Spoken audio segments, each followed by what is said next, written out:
Halo YouTube, berjumpa lagi bersama saya Bahar bin Jiha. Pada kesempatan ini saya akan membahas sebuah aplikasi yang bernama Sitiabah. Apa itu Sitiabah? Sitiabah adalah kepanjangan dari Sistem Informasi Test of English for Academic Proficiency, Bahar. Kenapa ada Bahar? Karena saya adalah pengembangnya.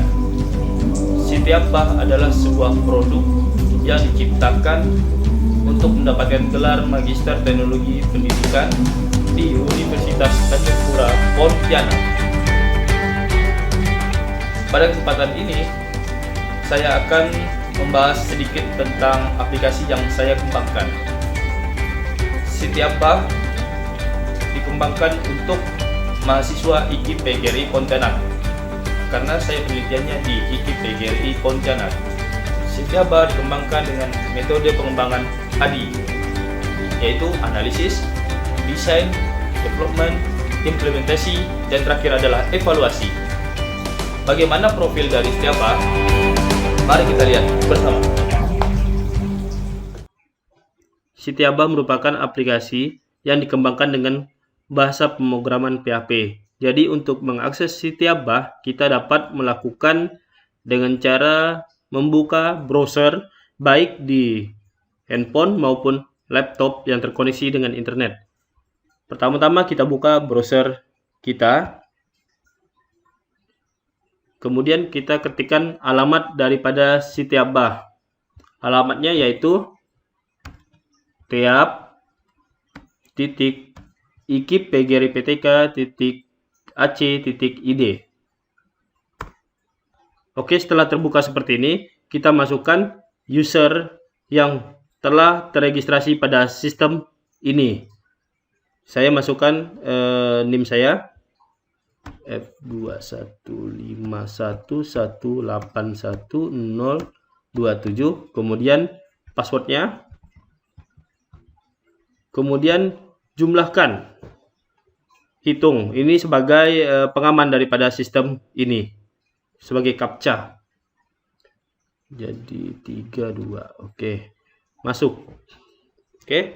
Setelah tampil seperti ini merupakan halaman utama dari Sitiabah, yaitu ada informasi peserta yang belum diverifikasi, peserta yang sudah diverifikasi, jumlah soal, dan jumlah mata pelajaran yang ada pada sistem Sitiabah ini. Sistem Sitiabah memiliki menu di kiri, yaitu yang pertama halaman utama, yang kedua pengguna, yang ketiga peserta, yang keempat master, yang kelima hasil tes dan analisis, yang keenam riwayat tes. Dari keenam menu tersebut, ada beberapa yang memiliki submenu. Oke, akan kita bahas satu persatu menu yang ada pada Sitiabah. Ini adalah menu halaman utama, yaitu yang tampilannya seperti ini. Kemudian kita masuk ke menu pengguna, kita untuk manajemen pengguna dan untuk menambahkan pengguna. Oke, pertama kita masuk menu pengguna, yaitu ada submenu data pengguna. Submenu pengguna digunakan untuk melihat siapa-siapa saja yang telah teregistrasi sebagai pengguna di aplikasi ini, dan kita bisa juga lihat level daripada pengguna tersebut, yaitu ada dua level. Yang pertama admin. Kalau admin, dia bisa melakukan atau menambah data pengguna untuk aplikasi ini, baik menambah data guru maupun menambah juga admin daripada aplikasi Sitiabah tersebut. Kalau dia levelnya sebagai guru, dia hanya bisa mengelola tes dan tidak bisa menambahkan pengguna untuk level guru. Dia hanya bisa untuk mengorganisir atau mengelola tes. Oke, bagaimana cara menambah pengguna? Kita pilih menu pengguna, terus submenu tambah pengguna. Nah, di sini kita untuk menambahkan data pengguna. Misalnya kita masukkan nama lengkap, yaitu misalnya guru 1 misalnya. NPP misalnya kita masukkan 1234556, tempat lahirnya kita isi saja Pontianak, tanggalnya kita masukkan tanggal hari ini, tanggal lahirnya, Oke, jenis kelaminnya kita anggap laki-laki. Kita contohkan ke nomor handphone. Emailnya kita masukkan. Oke. Alamatnya kita isi aja. Passwordnya 1234. Levelnya itu sebagai guru atau pendidik. Kita tambah. Kita coba tambah data. Jadi beginilah cara menambahkan pengguna pada aplikasi ini, yaitu nih pengguna yang baru kita tambahkan. Nanti loginnya menggunakan NPP, NDN atau NIK yang kita registrasikan, kemudian dengan password yang telah kita set tadi. Oke. Di sini levelnya sebagai guru. Kemudian kita ke menu yang selanjutnya, yaitu menu peserta. Pada menu peserta terdapat 4 submenu, yaitu data peserta, tambah peserta, import peserta, kontrol peserta. Oke, pertama kita pilih data peserta. Oke, pada menu data peserta terdapat 3 tab, yaitu yang pertama total peserta, yang kedua peserta sudah diverifikasi, dan tab yang ketiga yaitu peserta belum diverifikasi. Pada total peserta kita akan melihat jumlah semua peserta yang telah meregistrasi pada aplikasi ini. Total di sini ada 157 data. Artinya ada 157 peserta yang telah melakukan registrasi di aplikasi ini. Kemudian kita bisa lihat peserta yang sudah diverifikasi. Kita masuk ke tab peserta yang sudah diverifikasi. Kita scroll ke bawah dan kita lihat berapa sih total yang telah kita verifikasi. Artinya peserta yang telah diverifikasi yaitu peserta yang dapat mengikuti tes di tab ini. Ini ada 148 peserta. Jadi 148 ini dapat melakukan login dan dapat melakukan tes di aplikasi tab ini. Jadi peserta yang dapat melakukan tes yaitu peserta yang sudah registrasi dan sudah diverifikasi oleh admin maupun guru. Oke, pada tab peserta belum diverifikasi, ini ada notifikasi bahwa ada 9 orang yang belum dilakukan verifikasi. Jadi 9 orang yang sudah registrasi di aplikasi tab tetapi belum diverifikasi, maka mereka belum bisa melakukan login di aplikasi tab.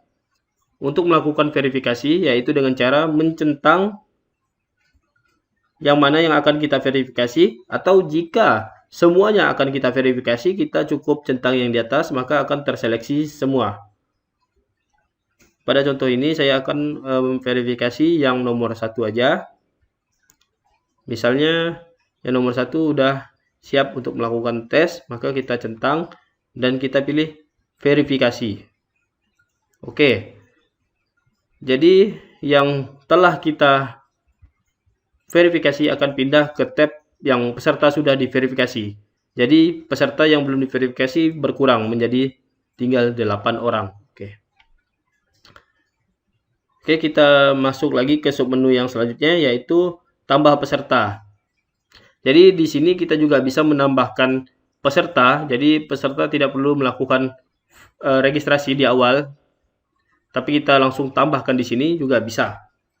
Caranya yaitu kita masukkan nama lengkapnya, kita masukkan NIM-nya, kita inputkan tempat lahirnya, kita inputkan tanggal lahirnya, jenis kelaminnya, nomor handphone, email peserta, alamat peserta, passwordnya, kita pilih tambah data. Nanti otomatis data yang kita tambahkan pada menu ini otomatis menjadi data peserta yang telah diverifikasi jika melalui tambah data peserta. Tambah data peserta, dan ada satu lagi cara untuk menambahkan peserta secara massal, yaitu dengan import data peserta. Jadi kalau peserta mau kita tambahkan secara massal, kita nggak perlu tambahkan satu persatu melalui menu tambah peserta. Kita bisa melalui menu ini, yaitu menggunakan import data peserta. Jadi untuk menambahkan peserta ada 3 cara. Yang pertama, bisa dengan peserta tersebut melakukan registrasi secara mandiri. Yang kedua, bisa ditambahkan oleh guru ataupun admin melalui tambah peserta. dan yang ketiga melalui template peserta ini. Kita tinggal pilih template peserta, kita download template pesertanya, terus kita isikan sesuai dengan format daripada template peserta, yaitu nick atau name, nama peserta, jenis kelaminnya, tempat lahir, tanggal lahir, bulan lahir, tahun lahir, alamat, nomor HP, email, dan password daripada peserta. Kita isikan pada Excel ini, kemudian kita upload. Kita pilih filenya, kita masukkan lagi tadi, kita pilih template yang telah diisi, kemudian kita pilih upload, import data. Jadi otomatis data peserta akan masuk sebagai data yang telah diverifikasi pada Sitiabah ini. Oke. Yang terakhir yaitu submenu kontrol peserta. Oke, pada menu data kontrol peserta, kita bisa melihat peserta yang sedang online maupun sedang offline. Artinya yang sedang offline yang berwarna merah, sedangkan yang sedang offline yaitu berwarna hijau.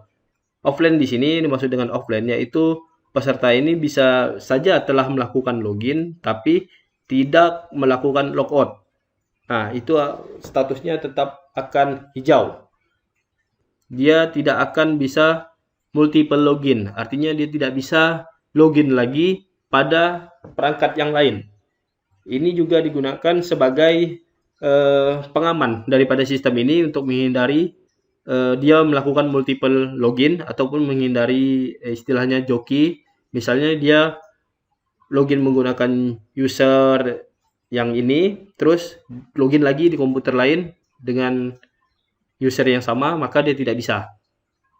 Jadi setiap yang sudah melakukan login itu statusnya langsung hijau, dan apabila dia sudah logout, statusnya akan kembali merah. Di sini misalnya dia sedang login, tiba-tiba komputernya mati, maka statusnya harus dimatikan oleh pengguna atau guru atau admin. Kita bisa matikan kita dengan cara klik matikan, maka statusnya akan berubah menjadi merah. Statusnya menjadi merah dan dia bisa kembali login menggunakan user tersebut. Di sini juga bisa untuk reset password. Misalnya ada peserta yang lupa password, kita tinggal cari namanya di sini, terus kita pilih menu reset password. Jadi kita bisa kasih password baru untuk peserta yang lupa password. Oke. Terus pada menu master. Pada menu master yaitu yang pertama master mata pelajaran, yaitu kita untuk menambahkan pelajaran apa yang akan kita teskan pada aplikasi ini. Kita bisa tambah data, tinggal kita isi nama pelajarannya, misalnya mata pelajaran matematika. Oke, kita tinggal tambah. Oke, data berhasil disimpan. Oke, maka otomatis akan menambah mata pelajaran. Dan ini ada namanya ID pelajaran. Kita juga bisa mengeditnya di sini ataupun menghapusnya di sini. Menghapus mata pelajaran. Oke. Setelah kita tambahkan mata pelajaran, maka kita akan menambahkan soal. Oke, pada data master soal terdapat informasi tentang soal apa saja yang telah kita buat. Di sini dapat kita lihat bahwa misalnya tadi mata pelajaran matematika yang baru kita buat, jumlah soalnya masih 0 dan jumlah yang dipublish yaitu masih 0. Jadi kita bisa memasukkan soal di sini. Misalnya kita masukkan 100 soal dan kita mau publish hanya 50, kita bisa pilih soal-soal mana saja yang kita publish. Jadi soal yang dikerjakan itu sebanyak yang dipublish. Misalnya kita memiliki 100 soal, kita publish 50, maka yang dikerjakan oleh peserta tes yaitu sebanyak 50 sesuai dengan jumlah yang kita publish. Pada menu inilah kita menambahkan soal. Caranya yaitu kita pilih actionnya, lihat soal, Nah, di sini kita akan tambahkan soal. Ada menu tambah soal. Oke, kita coba lihat soal yang sudah ada. Saya contohkan dulu, misalnya soal reading comprehension yang sudah ada. Kita bisa pilih lihat soal. Kemudian di sini dia nampak soal-soalnya dan beserta jawabannya dengan jenisnya publish atau tidak. Oke, ini ada 20 soal tiap. Oke, kita bisa import soal juga. Kita import soal sama dengan import peserta. Kita pilih templatenya dulu, nanti kita isi, kemudian kita import. Itu cara untuk menambahkan soal dengan import. Oke, kita coba tambah soal. Pertanyaannya, misalnya kita buat saja pertanyaan soal 21 misalnya. Pilihan A, B, C, D, E. Oke. Nah, ini jika kita ingin menambahkan gambar, kita tinggal pilih gambar. Oke, kita pilih jawabannya, misalnya jawabannya A. Kita statusnya mau ditampilkan atau tidak tampil, publish atau tidak publish, kita pilih tampil. Maka otomatis akan ada 21 soal pada reading comprehension. Oke, kita cek masuk atau enggak soalnya. Oke, ada. Ini pertanyaan soal 21. Oke. Kita bisa juga menghapus soal lewat menu hapus atau mau diedit lewat menu edit. Jadi bisa kita edit lagi. Kita edit misalnya.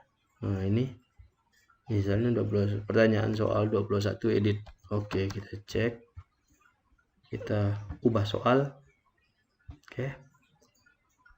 Otomatis di sini akan berubah. Nomor 21 pertanyaan soal 21 edit. Oke. Oke, selanjutnya pada master di sini ada yang namanya kode mulai tes. Jadi kode mulai tes ini fungsinya untuk memulai daripada tes tab ini harus menggunakan kode. Jadi kode ini yang akan dimasukkan oleh peserta tes nantinya baru bisa mereka melakukan tes. Ini ada status acak. Soal ini bisa diacak atau tidak. Jadi bisa kita pilih. Caranya misalnya pilih mata pelajaran, tadi belum ada soalnya sih. Matematika misalnya ya. Kita masukkan grupnya, ini deskripsi saja daripada grup untuk kita menyatukan menjadikan satu. Macam ini kan kita kasih grup tab, jadi dia jadi satu, yaitu untuk tes tab. Nah, ini ada pilihan statusnya acak atau tidak acak. Kemudian kita bisa juga limit dari jumlah yang soal yang kita publish. Misalnya tadi kan soal reading comprehension itu ada 21 soal. Setelah kita tambah satu soal, maka misalnya kita pilih limit misalnya 10. Nah, nanti dia akan menampilkan 10 soal saja yang untuk dikerjakan. Tapi jika statusnya acak, maka soal yang dipublish sebanyak 20, kita limit 10, maka otomatis yang 20 itu di random hanya ditampilkan hanya 10. Jadi diacak dari 20 soal itu menjadi 10 saja soal 10 saja yang ditampilkan sesuai dengan limit yang kita set. Oke. Misalnya saya akan buat acak. Ini deskripsinya misalnya MTK. Acak dengan limit soal 10. Oke, tambah. Kita masuk simpan. Oke. Ini.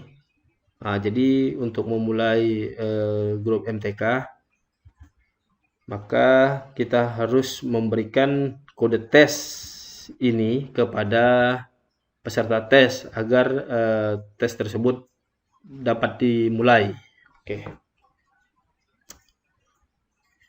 Oke, selanjutnya yaitu petunjuk tes. Jadi petunjuk tes ini dapat kita buat sesuai dengan tes yang akan kita lakukan.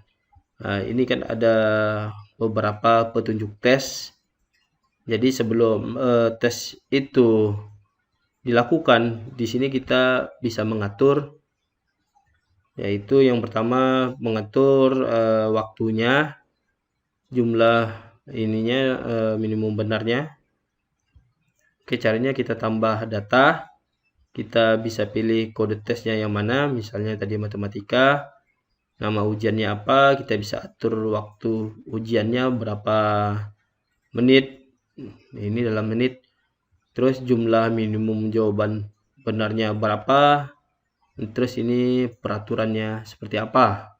Oke, pertama tes yang mana kita tentukan dulu untuk ditampilkan peraturan daripada ujiannya. Terus misalnya kita masukkan untuk petunjuk tes pada kode tes matematika, misalnya nama ujiannya matematika,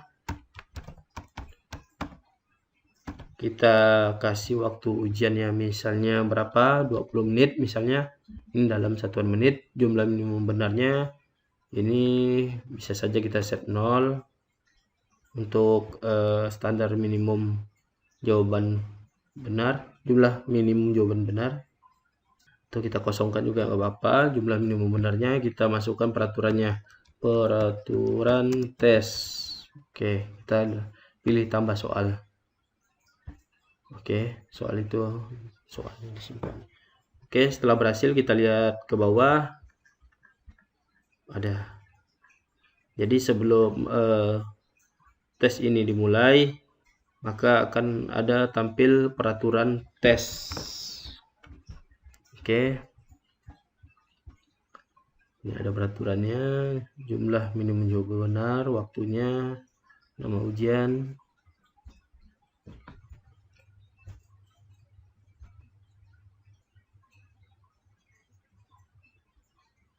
Oke, kemudian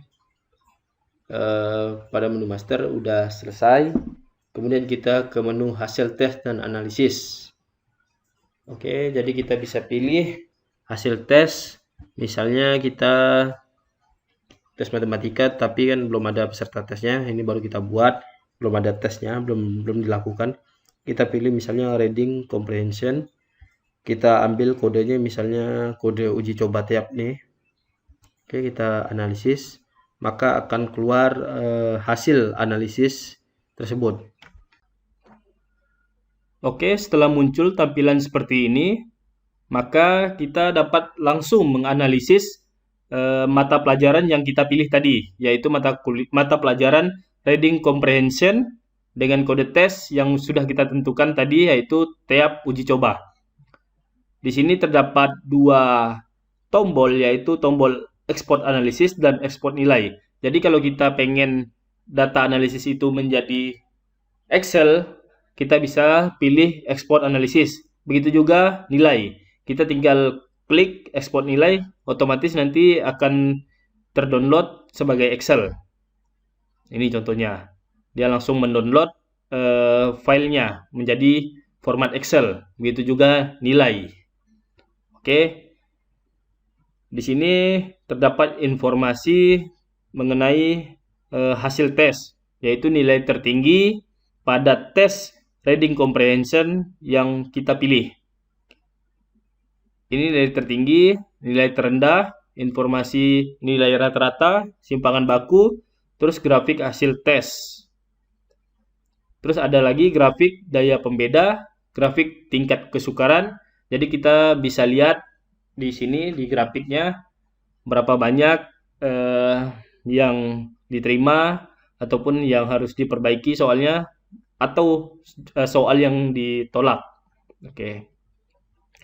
Pada tabel berikutnya kita akan melihat analisis dari peserta tes, yaitu jawaban mereka. Kita bisa lihat jawaban yang benar itu akan berwarna hijau seperti ini. Terus yang warna merah adalah jawaban yang salah. Jadi kita bisa analisis dari tabel ini, kita bisa tahu jumlah benarnya berapa, total salahnya berapa, dan nilainya berapa. Oke, kita lanjut ke tabel berikutnya. Pada tabel berikutnya, itu akan dibagi menjadi dua tabel, yaitu ada tabel batas atas dan ada tabel batas bawah. Jadi jumlah peserta tes akan dibagi menjadi dua, yaitu menjadi dua kelompok, yaitu batas atas dan batas bawah. Terus tabel berikutnya, kita akan melihat analisis tingkat kesukaran dan daya pembeda. Jadi kita bisa analisis per soal tanpa perlu bantuan software lain.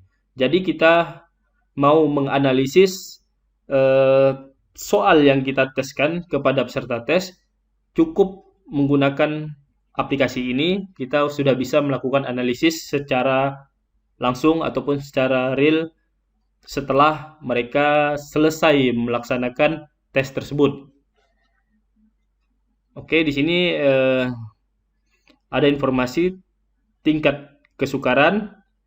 Jadi ada kesimpulannya, berarti nomor 1 ini tingkat kesukarannya sedang, daya pembedanya maka soalnya harus diperbaiki karena 0,29. Oke, dan seterusnya kita bisa lihat per soal. Kita lanjut ke tabel berikutnya, yaitu analisis distraktor ataupun pengecoh. Kita bisa lihat untuk nomor 1, pilihan A, berapa jumlahnya, terus persennya, grade-nya, kita bisa analisis di sini. Jadi kita bisa lihat per pilihan. Kita bisa analisis per pilihan. Oke, kita lanjut ke tabel berikutnya. Oke, tabel berikutnya yaitu ini rumus yang digunakan di sistem ini. Ini rentangnya, kategorinya, terus untuk daya pembedanya, ini intervalnya, dan kriterianya ini. Rumus yang digunakan pada sistem ini adalah ini. Analisis distraktornya juga indeks pengecohnya seperti ini, range-nya, terus keterangannya seperti ini. Jadi analisis ini dapat diekspor menjadi Excel dan bisa diarsipkan. Terus kita ke menu berikutnya, yaitu menu riwayat tes. Di sini kita bisa melihat riwayat tes yang telah dilakukan oleh peserta tes. Kita klik lihat riwayat, nanti akan muncul nama-nama peserta tes dengan tanggal tes, kemudian jawaban benar, salah, dan nilainya. Dan kita juga dapat melakukan cetak sertifikat. Jadi sertifikat ini bisa di custom sesuai dengan keperluan. Pada saat ini sertifikatnya seperti ini dan ada watermark uji coba TEAP 60 soal dan tanda tangan digital, bisa di scan, nanti akan keluar informasinya. Oke, seperti ini sertifikatnya. Jadi inilah aplikasi TEAP yang dikembangkan oleh saya, Baharudin JH. Jadi seperti ini aplikasinya, dan aplikasi ini berbentuk atau dengan bahasa pemrograman PHP dan dapat dikustomisasi sesuai dengan kebutuhan tes. Oke, sekian menu dari admin TEAP. Kita akan lanjut ke menu mahasiswa. Jadi kita akan logout dulu dan kita akan login kembali menggunakan peserta tes. Jadi kita akan mendemonstrasikan bagaimana peserta tes melakukan atau peserta tes mengakses TEAP ini. Oke, kita logout. Oke. untuk peserta tes, alamatnya sama dengan admin. Jadi tinggal login menggunakan NIM dan password jika sudah terregistrasi dan sudah divalidasi oleh admin. Jika yang belum memiliki akses, dapat melakukan pendaftaran di sini. Kita klik daftar di sini. Misalnya kita masukkan nama lengkap peserta tes. Nomor induknya misalnya 0-nya 4 kali. Tempat lahir misalnya Pontianak. Kita set tanggal lahirnya.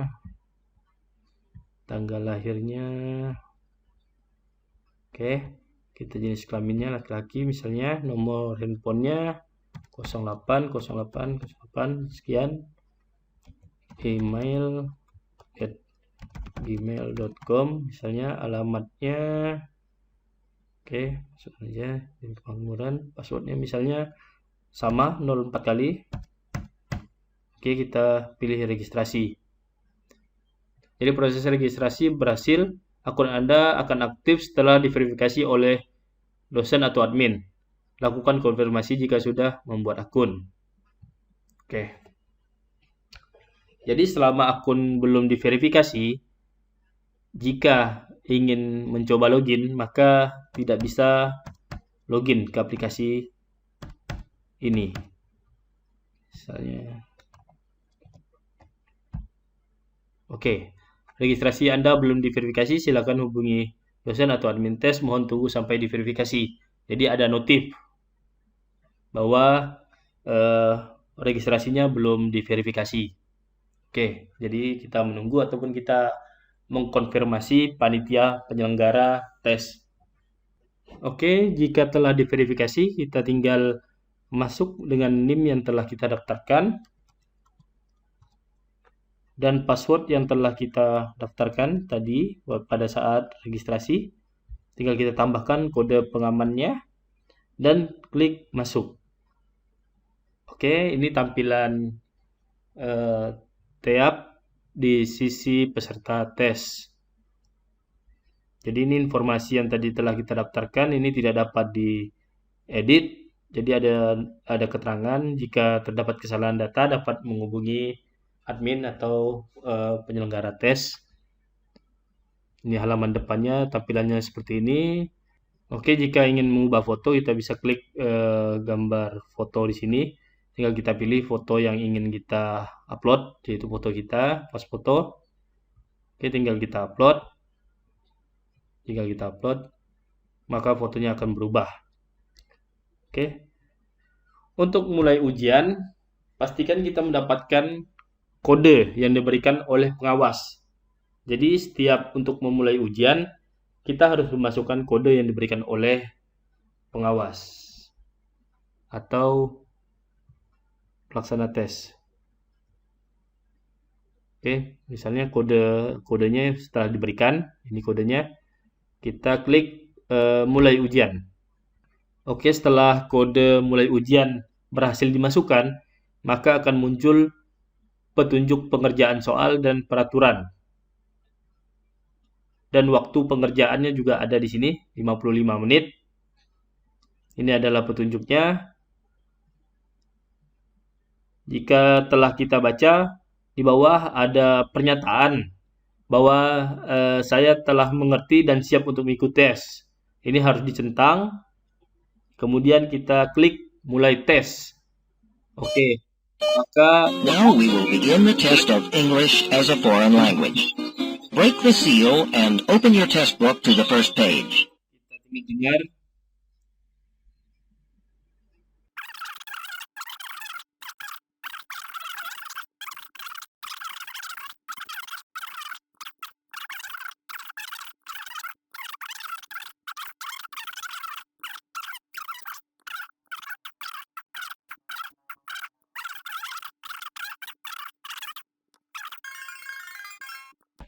Now we will begin part A with the first conversation.